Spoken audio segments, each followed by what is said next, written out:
Hello student, हाँ जी, good afternoon. Good afternoon बच्चे। हमारा ग्रुप 16 रहता है, तो आप लोग बहुत फ्रेश हो गए अब, ठीक है, फुल एनर्जी। तो हम स्टार्ट करते हैं ग्रुप 16 के साथ, राइट। और हमारा जो ऑफलाइन बैच है उसमें हम ऑर्गेनिक कंटिन्यू रखेंगे, तो आप 4 बजे आ सकते हैं, ठीक है। तो हम लोग करते हैं ग्रुप 16 शुरू। ग्रुप 16 का सबसे पहला मेंबर जो कि बहुत इंपॉर्टेंट है, दैट इज ऑक्सीजन, राइट।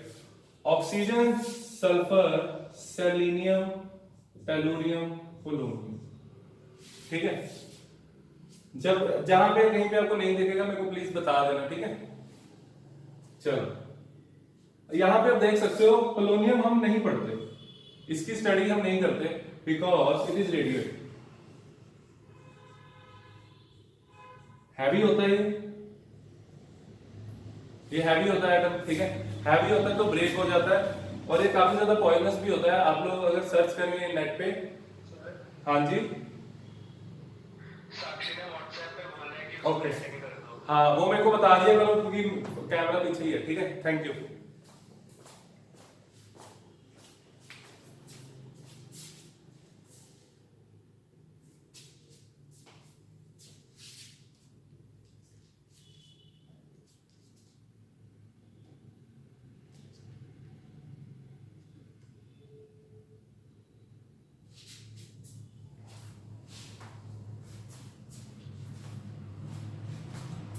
हाँ जी, तो बहुत अच्छे। अगर कोई ऐसे मैसेज आता है मेरे को बता देना, ठीक है। पोलोनियम रेडियो एक्टिव होता है, और आप लोग सर्च करोगे मेरे को बताना कि कितनी पॉपुलेशन 1 ग्राम से डेड हो सकती है, ठीक है। 1 ग्राम, सिर्फ 1 ग्राम पोलोनियम इतना ज्यादा पॉइजनस होता है, ठीक है। बहुत सारी पॉपुलेशन को मार सकता है। आप लोग मेरे को नंबर बताना, ठीक है। मैं थोड़ा सा हिंट दे देता हूँ, मिलियन से ज्यादा है, राइट। चलो, जनरल नॉलेज का क्वेश्चन था, और आप लोगों ने केमिकल किनेटिक्स पढ़ा हुआ है, ठीक है। तो इसकी जो हाफ लाइफ होती है वो होती है 21 मिनट्स। बहुत कम है, बहुत कम है, मतलब कि बहुत ज्यादा अनस्टेबल होता है। हम इसको नहीं पढ़ेंगे, राइट। बहुत ज्यादा डेडली है ये, इसलिए हम इसको छोड़ रहे हैं, राइट। हम लोग बाकी के पढ़ेंगे। चलो, एज इट इज लिख लो। ये आपके साइनॉप्सिस हैं, आपको नोट्स मिल जाएंगे, बहुत अच्छे नोट्स मिलेंगे, ठीक है। और ये कॉपी कर लेना, राइट। चलो, नोट लिख लो। पोलोनियम हाफ लाइफ 21 मिनट्स, कहीं भी पूछा जाएगा, जस्ट फॉर नॉलेज।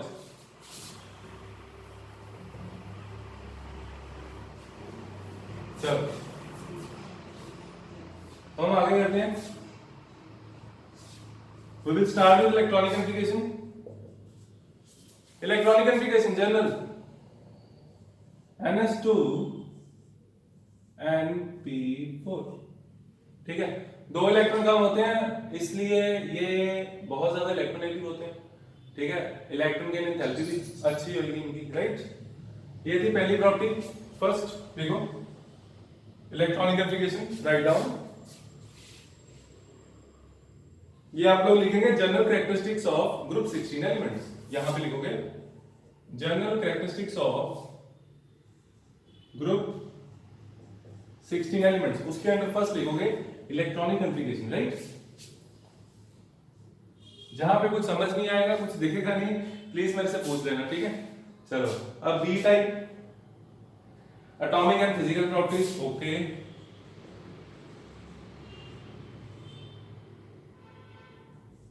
आप लोगों को ना ये ग्रुप बहुत आसान लगेगा, और वैसे भी मैंने पूछा था, एक छोटा सा सर्वे हुआ था, उसमें पी ब्लॉक इजी मैंने पढ़ा वहां पे, ठीक है।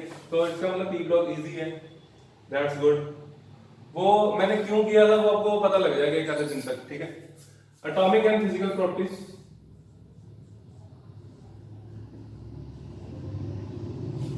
एटॉमिक एंड फिजिकल प्रॉपर्टीज में पहली प्रॉपर्टी क्या होती है? पहली प्रॉपर्टी होती है साइज, फिर electron activity, electron gain enthalpy, metallic character, oxidation state, ये सब पढ़ना है, राइट। इसके अंदर फर्स्ट लिखो, write down first atomic and ionic radius.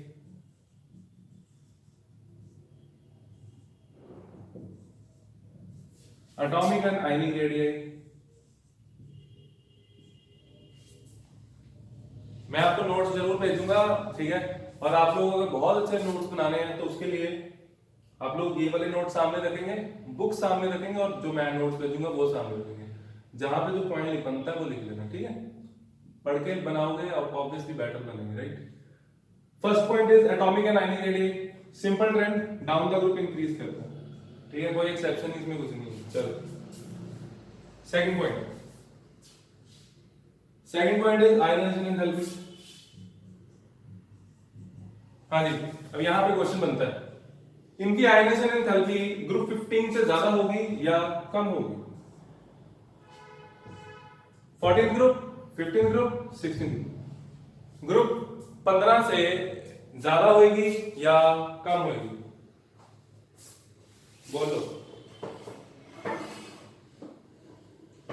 बोलो भाई।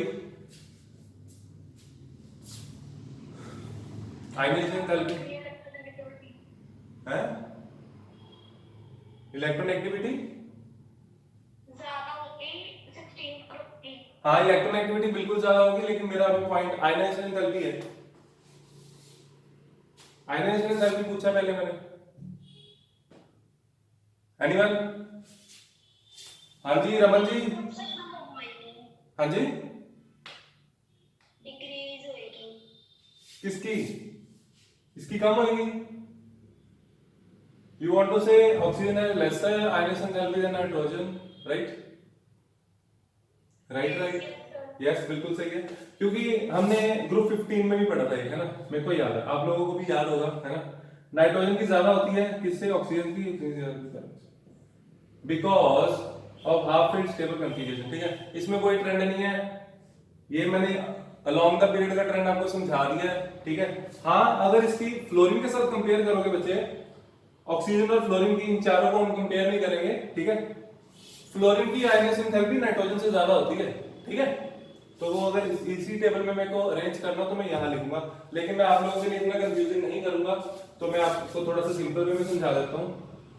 एक तो आपके पास ये ट्रेंड आ गया, और फर्दर अगर आप ऑक्सीजन और फ्लोरीन को बच्चे देखोगे तो फ्लोरीन की ज्यादा होगी, और फ्लोरीन की नाइट्रोजन से भी ज्यादा होती है, ये मैं आपको दोबारा रिपीट करके बोल रहा हूँ, ठीक है? तो ये तो हो गया long the period, down the group नीचे आते आते decrease, ionization enthalpy decreases, metallic character increases, ठीक है? चलो ये लिख लो, डाउन द ग्रुप डिक्रीज कर दिया जल्दी।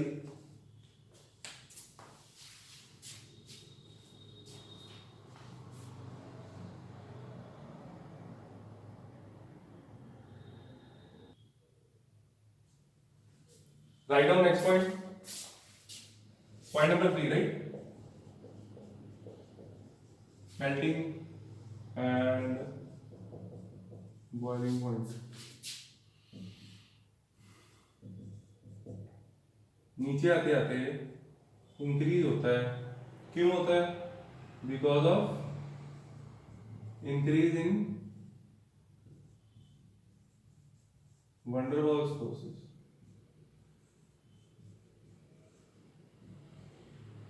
Increases because of increasing van der Waal forces, size के साथ वंडरवॉल फोर्स बढ़ती है, ठीक है? कर लो।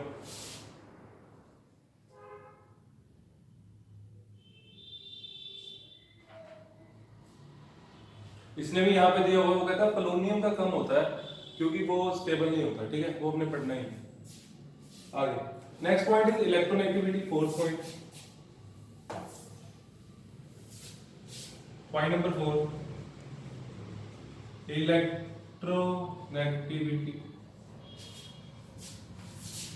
इसके बारे में क्या ख्याल है? नीचे आते आते डिक्रीज होती है, as we know, size increases, nuclear charge, effective nuclear charge decreases, तो इस कारण इलेक्ट्रोनेगेटिविटी डिक्रीज करती है, राइट? लिख लो।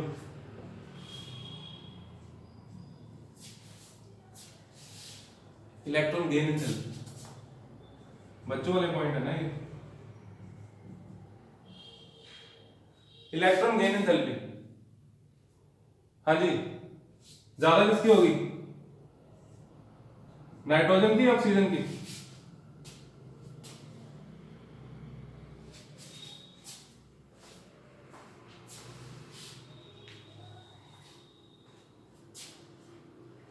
हाँ जी बच्चे, ज्यादा किसकी होगी? नाइट्रोजन की, ऑक्सीजन की? ऑक्सीजन की। इलेक्ट्रॉन गेन एंथैल्पी ऑक्सीजन की ज्यादा होगी, क्योंकि इसको जरूरत नहीं है, ये हाफ फील्ड है, तो ऑक्सीजन बहुत अच्छे से इलेक्ट्रॉन गेन करता है और यहाँ पे इलेक्ट्रॉन आ जाएगा इसके पास। इलेक्ट्रॉन गेन एंथैल्पी हमेशा क्या होती है, नेगेटिव, ठीक है, except for noble gases and half filled configurations, है ना। नाइट्रोजन के केस में इलेक्ट्रॉन गेन एंथैल्पी हम मान के चलते हैं 0 है, राइट, मैंने पहले बताया था। यहाँ पे एनर्जी नेगेटिव होगी। अब आपके लिए दूसरा क्वेश्चन, ये तो हाफ फील्ड का क्वेश्चन हो गया, ठीक है। सेकंड क्वेश्चन इज, ऑक्सीजन हो गया, सल्फर लेते हैं, एस नेगेटिव, ये भी एनर्जी तो नेगेटिव ही होगी, इनको दो इलेक्ट्रॉन चाहिए, एनर्जी नेगेटिव ही रहेगी। सेकंड क्वेश्चन है ये, ठीक है, क्वेश्चन की टाइप में जैसे भी लिखना लिख सकते हो। अब यहाँ पे electron gain enthalpy more negative किसकी होगी, मोर नेगेटिव किसकी होगी, ऑक्सीजन की, सल्फर की, बोलो।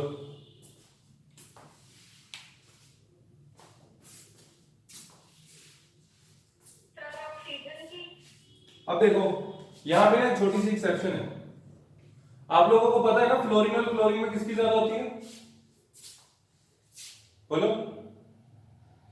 फ्लोरीन और क्लोरीन में किसकी ज्यादा होती है, बोलो। क्लोरीन की होती है -349, भूल गए, -327, वैल्यूज भी लिखवाई थी मैंने, ठीक है, बिकॉज इसमें रिपल्शन होती है, साइज छोटा होता है। सेम रीजन यहां भी होता है, ठीक है, ऑक्सीजन और सल्फर के केस में भी सेम रीजन होता है, बिकॉज ऑफ रिपल्शंस ऑक्सीजन की इलेक्ट्रॉन गेन एंथैल्पी कम होती है सल्फर से, ठीक है। अच्छे से लिख लो, लिखो electron gain enthalpy EGE, electron gain enthalpy of oxygen is less than that of sulphur, या इज लेस नेगेटिव, ऐसे लिखो ज्यादा बेटर है, is less negative than that of sulfur because of electronic repulsions, right? Let's move forward, चलो बच्चे, दिवाली पे इतना ज्यादा रश था ना, आप सबने देखा, ठीक है, और आज के कल के अपने केसेस भी देखे होंगे, 29,000 का ओनली, तो हाईली रिकमेंडेड है, आप लोगों को आना चाहिए, क्लास लगाओ बच्चे, अपनी +2 को सामने देखो, ठीक है, पेपर आने वाले हैं, जेईई का पेपर है, और आपको पता है, सुनने में आया ना आपको, बोर्ड के पेपर भी जल्दी हो सकते हैं, ठीक है। अगर जल्दी ना भी हुए, बोर्ड ने रजिस्ट्रेशन प्रोसेस कंप्लीट करवा दिया, आप लोगों ने खुद किया होगा स्कूल जाके सबने, ठीक है, तो तैयारी अच्छे से कर लो, पेपर आपके मार्च में ही होंगे, ठीक है, ये मत सोचना कि अप्रैल या मई पे चला जाएगा, कुछ नहीं जाने वाला, पहले ही होंगे, बाद में नहीं होंगे, ठीक है। हाँ जी, हाँ जी, जेईई का बच्चे अभी डेट आने वाली है, बस दिवाली निकल के अब फॉर्म आ जाएगा, अब मेरे हिसाब से इस वीक में आ जाना चाहिए फॉर्म, हाँ, इस वीक में मोस्ट प्रोबेबली आ जाएगा। हाँ जी, हाँ, पेपर जैन में ही होगा, और पेपर जैसे फर्स्ट वीक ऑफ जैन में होता है, तो आपका एक्सपेक्टेडली हो जाएगा 20 तक, बस, इससे ज्यादा नहीं, 10 दिन लेट होगा, इससे ज्यादा नहीं होना चाहिए। और पहली बार में बहुत अच्छा चांस होता है क्लियर करने का, जिस बच्चे की थोड़ी बहुत +1 जिसने की हो ना, तो उसका तो इजीली निकल जाएगा। तो आप लोगों को थोड़ी सी +1 शुरू करो, तभी करवाऊंगा, अभी हमारा बायोमोलिक्यूल्स रहता है और एल्डिहाइड कीटोन रहता है मेन चैप्टर, ठीक है, 2 चैप्टर रहते हैं, कर लो फटाफट आके। चलो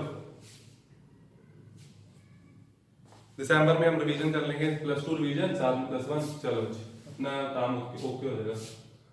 चलो बच्चे, हम आगे करते हैं, एक क्वेश्चन और था,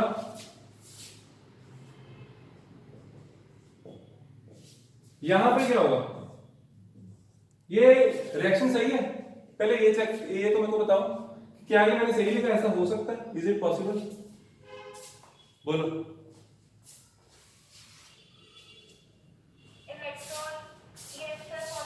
हाँ, ये पॉसिबल तो है, बिल्कुल, 8 इलेक्ट्रॉन हो गए। अब यहाँ पे एनर्जी क्या होगी, पॉजिटिव होगी नेगेटिव होगी,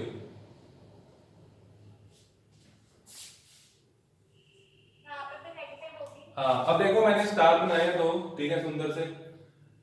सेकेंड इलेक्ट्रॉन गेन एंथैल्पी हमेशा पॉजिटिव होती है, ठीक है, हालांकि वो स्टेबल हो रहा है, लेकिन इलेक्ट्रॉन ऐड करने के लिए ऑक्सीजन पहले से ही नेगेटिवली चार्ज है, तो यहाँ पे रिपल्शन होगी, तो नेगेटिव चार्ज में इलेक्ट्रॉन ऐड करने के लिए हमें एनर्जी हमेशा देनी ही पड़ती है, ठीक है। इसका मतलब second ionisation enthalpy is always positive, ठीक है। लिख लो second electron gain enthalpy, sorry, second electron gain enthalpy is always positive. This is important, basic question है ये, ठीक है। +1 का कंसेप्ट कर लो। चलो अब आगे चलते हैं।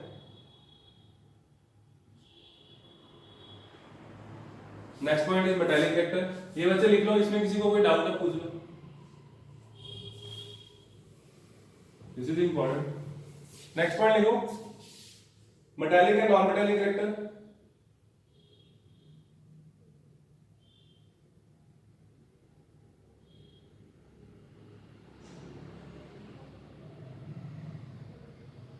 Write down the first four elements.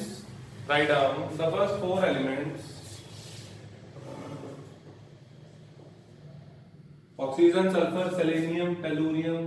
Oxygen, sulfur, selenium, tellurium. ये नॉन मेटल होते हैं। पोलोनियम मेटालिक कैरेक्टर शो करता है लेकिन वो रेडियो एक्टिव होता है, ठीक है। देखो, oxygen, sulphur, selenium and tellurium are non metals और ये टिपिकल मेटल होते हैं। आपको टिपिकल नॉन मेटल नीचे आते आते मेटालिक कैरेक्टर आपको पता है बढ़ता है, तो इसका नॉन मेटालिक कैरेक्टर कम हो जाएगा, ठीक है। आगे देखो, the non metallic character is stronger in oxygen and sulphur. The non metallic character is stronger in oxygen and sulphur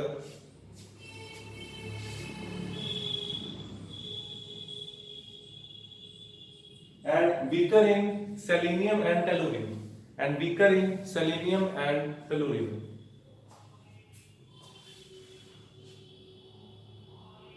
On the other hand,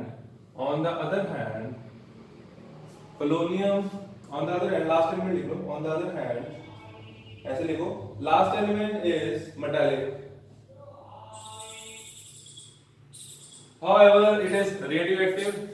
however it is radioactive and is short-lived.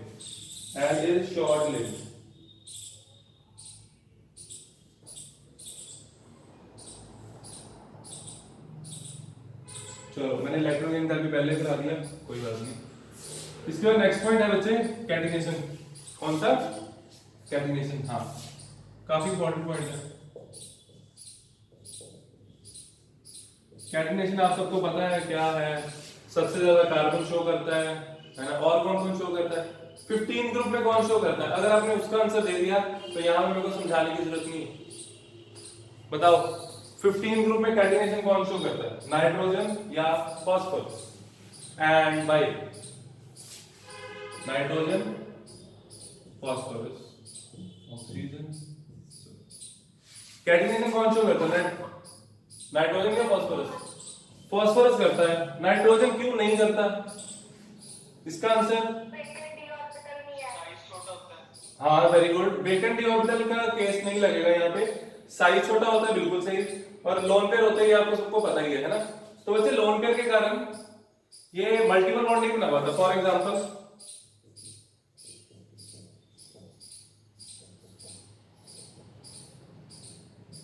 ऐसे nitride ion में अगर बनाता हूं, ठीक है, तो इसमें आप देख सकते हैं रिपल्शन के चांसेस बहुत ज्यादा बढ़ जाते हैं अगर मैं ट्रिपल बॉन्ड भी बनाऊं। इसलिए ये क्या करता है, अपनी वैलेंसी सेटिस्फाई करने के लिए मल्टीपल बॉन्ड बना लेता है। ये मल्टीपल बॉन्ड बना लेता है बिकॉज ऑफ स्मॉल साइज, ठीक है। इसकी पाई ओवरलैपिंग बहुत अच्छी होती है, ठीक है, समझ आया? पाई ओवरलैपिंग अच्छी होगी, साइज छोटा होने से। ये बात समझ आ रही है आप लोगों को? बोलो। हाँ, अगर बच्चे ये सिंगल बॉन्ड बनाए अपने साथ और फिर आगे सिंगल बॉन्ड बनाता है, ऐसे चेन बनाता है, तो यहाँ पे दो लोन पेयर है, रिपल्शन बहुत ज्यादा होगी, ठीक है। तो स्मॉल साइज के कारण इलेक्ट्रॉनिक रिपल्शन होती है। सेम रीजन यहाँ पे, इसीलिए आपको पता है ये N2 गैस होती है, P4 सॉलिड होता है। ठीक है। सेम रीजन यहाँ पे O2 गैस होती है, S8 सॉलिड होता है, रीजन सेम रहने हैं, ठीक है। तो ये ग्रुप तो बहुत ज्यादा आसान हुआ है ना। राइट डाउन, लिखो ओनली सल्फर शोज, लिखो only sulphur shows tendency for catenation in 16 group. ऐसा क्यों? ऐसा इसलिए क्योंकि सल्फर चेन बनाएगा, साइज बड़ा होता है, रिपल्शन होनी नहीं है, ठीक है। Write down, the greater tendency of sulphur, the greater tendency of sulphur for catenation, the greater tendency of sulphur for catenation than oxygen is because of stronger SS bond। देखो ये भी नई चीज है, एक तरह की है पुरानी चीज, ठीक है। अगर नहीं पता तो नई चीज होगी। आपको पता है ना फ्लोरीन फ्लोरीन का बॉन्ड वीक होता है Cl Cl से, हालांकि साइज छोटा है, रिपल्शंस होती हैं। सेम केस यहाँ पे, ठीक है। ऑक्सीजन ऑक्सीजन का बॉन्ड वीक होता है as compare to SS, right. Because of the as compare to O bond लिख लिया आपने, आप लोगों ने लिखा because of stronger SS bond, because of stronger SS bond as compared to OO bonds, as compared to OO bonds। Full stop के बाद लिखो। हाँ जी बच्चे बोलो।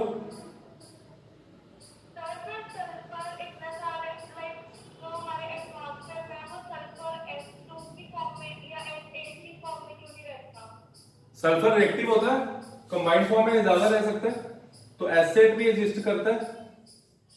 H2 तो बन नहीं सकता, H2 नहीं बनता। क्यों नहीं बनता?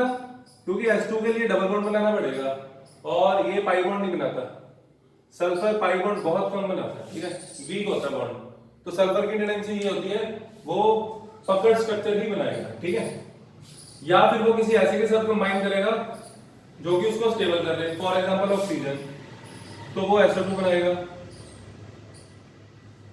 या SO3 बनाएगा। ऑक्सीजन के साथ मल्टीपल बॉन्ड बहुत अच्छा बनाता है, खुद के साथ कम बना पाता है क्योंकि खुद का साइज बहुत बड़ा है, ठीक है, तो ओवरलैपिंग प्रॉपर नहीं कर पाता, पहुंच ही नहीं पाएगा। आया समझ?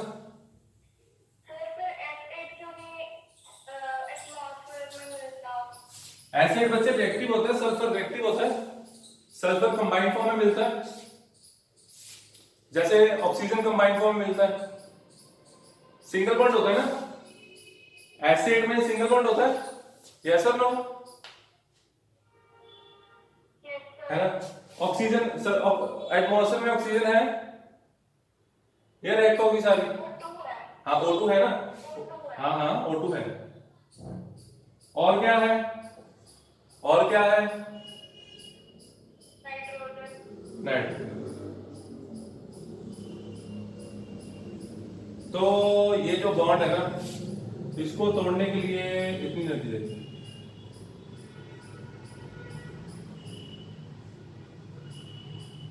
इन तीनों बॉन्ड को तोड़ने के लिए इतनी एनर्जी चाहिए, बहुत ज्यादा। N2 इनर्ट है, कुछ नहीं करती, ठीक है, इनर्ट गैस। आप लोगों ने देखा हैवल 15 ग्रुप किया, आप लोगों ने हैवल प्रोसेस किया, आपने देखा बहुत हाई टेम्परेचर प्रेशर पे रिएक्शन होती है, वो इसी कारण, क्योंकि ये बहुत ज्यादा रिएक्टिव नहीं है ना, इनर्ट है। इसी तरह इसमें डबल बॉन्ड है, ये भी कुछ हद तक इनर्ट होता है, हालांकि हाई टेम्परेचर पे रिएक्ट करेगा, लेकिन यहाँ पे बच्चे सिंगल बॉन्ड है, ठीक है। इसका सिंगल बॉन्ड इसके डबल बॉन्ड से तो वीक होगा ना, यस और नो। इसका सिंगल बॉन्ड, ऑक्सीजन का सिंगल बॉन्ड बच्चे वीक होता है इससे, लेकिन जो SS का सिंगल बॉन्ड होगा ये वीक होगा। ये बात समझ आएगी? आगे समझ, चले आगे। Very good. तो सल्फर रिएक्ट हो जाता है, ठीक है, एसिड की फॉर्म में एग्जिस्ट करता है लेकिन रिएक्ट हो जाता है। अलग अलग फॉर्म्स होती हैं, ठीक है। सल्फर आगे एलोट्रोपिक शो करता है, कुछ स्टेबल फॉर्म्स होती हैं, कुछ रिएक्टिव होती हैं, हम पढ़ेंगे भी। चलो आगे चलते हैं, हम लोग आंसर कंटिन्यू करते हैं। फुल स्टॉप के बाद लिखो because of small size comma, because of small size comma the lone pairs of electrons, the lone pairs of electrons, lone pairs इसलिए लिखा है क्योंकि दो lone pairs, the lone pairs of electrons on the oxygen atom, on the oxygen atom repel the bond pair, repel the bond pair of oxygen oxygen bond, repel the bond pair of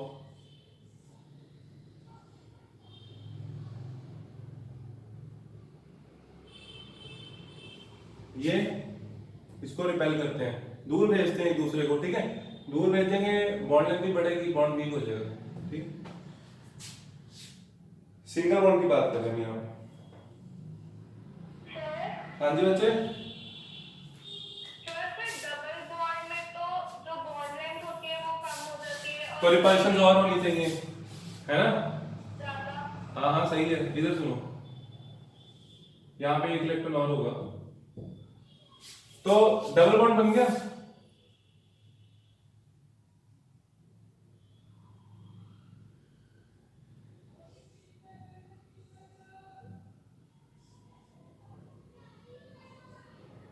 इसमें है दो lone pair, अभी भी exist करते हैं, ऐसा नहीं है इसमें लोन पेयर एग्जिस्ट नहीं करते, लोन पेयर है, बॉन्ड लेंथ भी कम है, ठीक है, लेकिन कुछ इनका अरेंजमेंट ऐसा हो जाता है, मॉलिक्यूल अपने आप को इस तरह अलाइन करता है कि रिपल्शंस मिनिमाइज हो सके, ठीक है।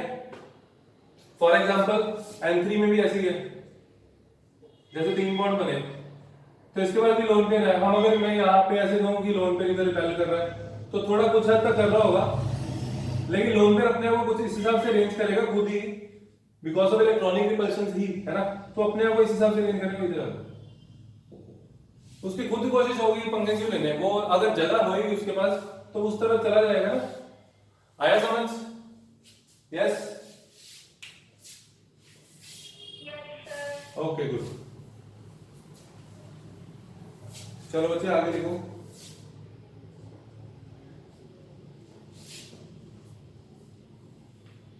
मैं एक बार रिपीट कर रहा हूं, because of small size the lone pair of electron on the oxygen atom repel the bond pair of OO bond, या इसके बाद लिखो to a larger extent, to a larger extent than the lone pairs of electrons on the sulfur atom, than the lone pairs of electrons on the sulfur atom in SS bond, in SS bond, बस ये लिखना आपको paper में। 213 188, इसकी bond enthalpy होती है 213,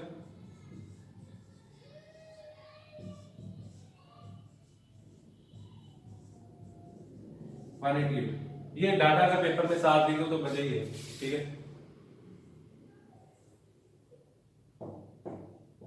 देख लो categorisation खत्म,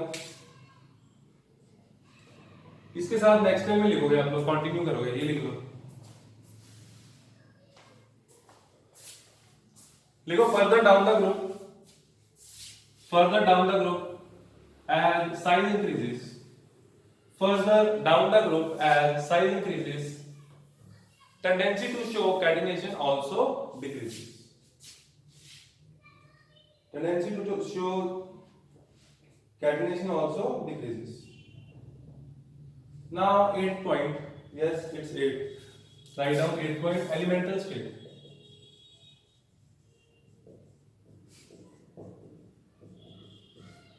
elemental state,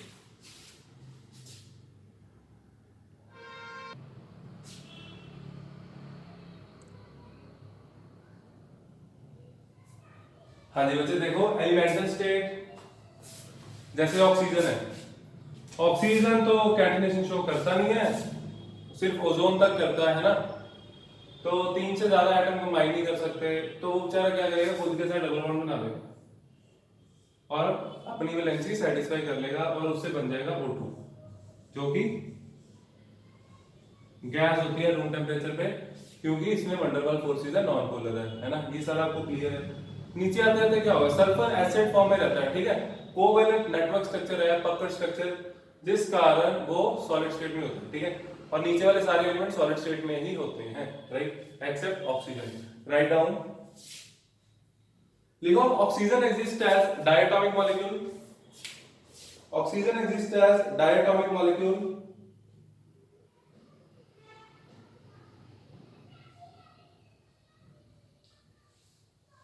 डायटोमिक है क्यों? क्योंकि इसमें पी पाई बॉन्ड बना हुआ है, ठीक है। कंटिन्यू करो। Under normal conditions oxygen exist as a gas, under normal conditions oxygen exist as a gas. आगे लिखो in oxygen molecule there is p pi bond, in oxygen molecule there is p pi overlap between two oxygen atoms, forming double bond।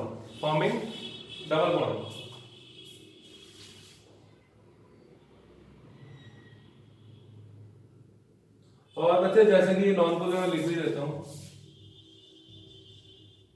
और आपको पता है non polar में van der Waal force होती है ना। Write down in oxygen molecule there is p pi overlap,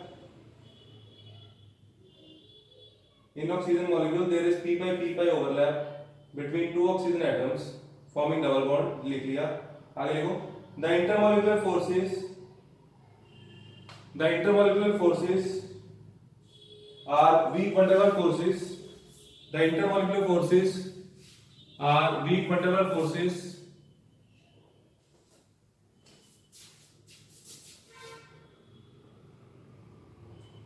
and therefore oxygen exists as gas, and therefore oxygen exists as gas, right।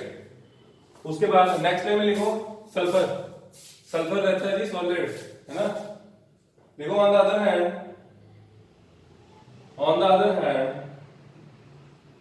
the other elements of this family या of this group, on the other hand the other members of this group do not form stable p pi bond,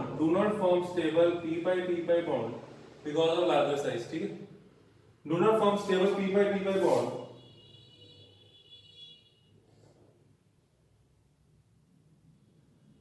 full stop के बाद देखो they linked by a single bond and form polyatomic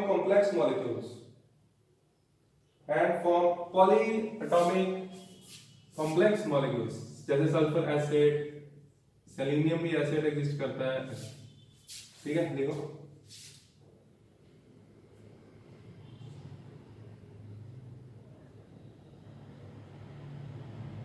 and have puckered ring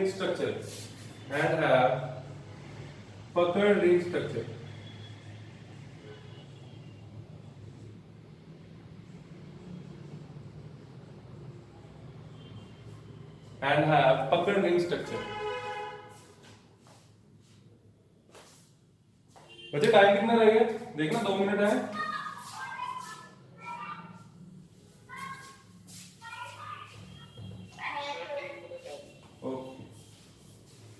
and have puckered ring structure, ये structure बना लो।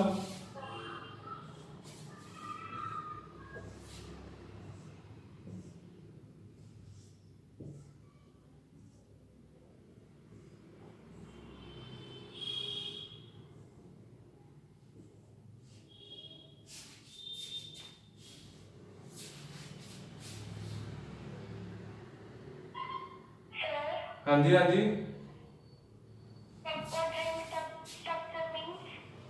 बस नाम है इसका, ये तो शेप होती है, पकड़ रिंग स्ट्रक्चर होती है।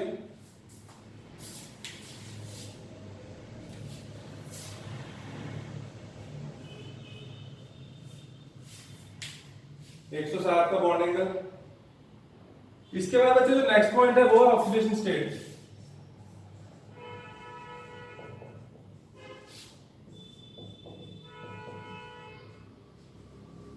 आपको पता है ये टॉपिक थोड़ा डिटेल में रहेगा, ये हम बाद में कंटिन्यू करेंगे नेक्स्ट लेक्चर में, ठीक है। हमारा यही ग्रुप रहेगा 15th में, जिनका थोड़ा बहुत रहता है उनको मैं करा दूंगा, उनके लिए लेक्चर अलग से अपलोड करूंगा, वो कर लेंगे, राइट।